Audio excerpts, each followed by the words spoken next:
Pools of Darkness is a 1992 novel by James M. Ward and Anne K. Brown.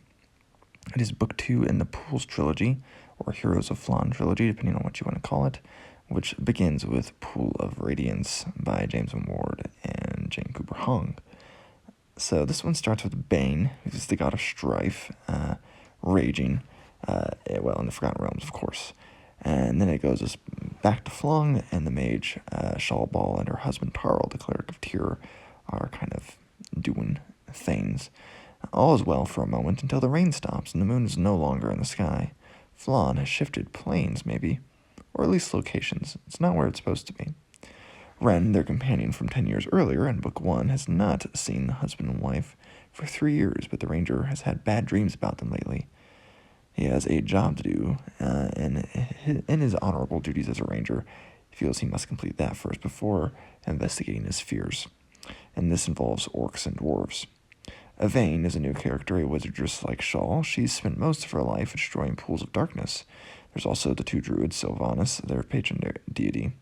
There's also the cousins Andrelson and Talenthea. Another character is an interesting paladin of unique circumstances called Miltiades. He appears in the Double Diamond Triangle Saga novellas, apparently, but he is a fun one. And there are several other new characters. Like before, this has kind of the feel of, older Advanced Dungeons & Dragons novels, including, I'd rather say excluding Dragonlance, which feels much more high fantasy, kind of for younger audiences in a sense, but it feels more like that, though, than specifically a lot of the other Forgotten Realms stories.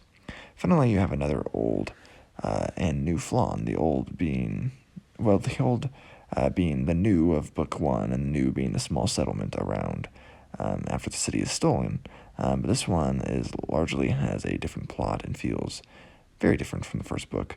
The baddies stem from Bane, but largely Red Wizard Thay are involved with some appropriate undead and devils like Pit Fiends, Aranes, and Abishai.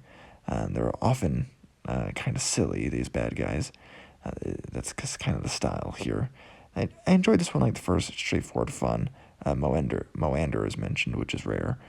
Not my favorite Forgotten Realms novel, not as enjoyable as Pool of Radiance, but not bad. And it kind of continues in that vein of being for younger audiences, in a sense. So, anyways, Liam from Liam's Lyceum. I'll catch you next time.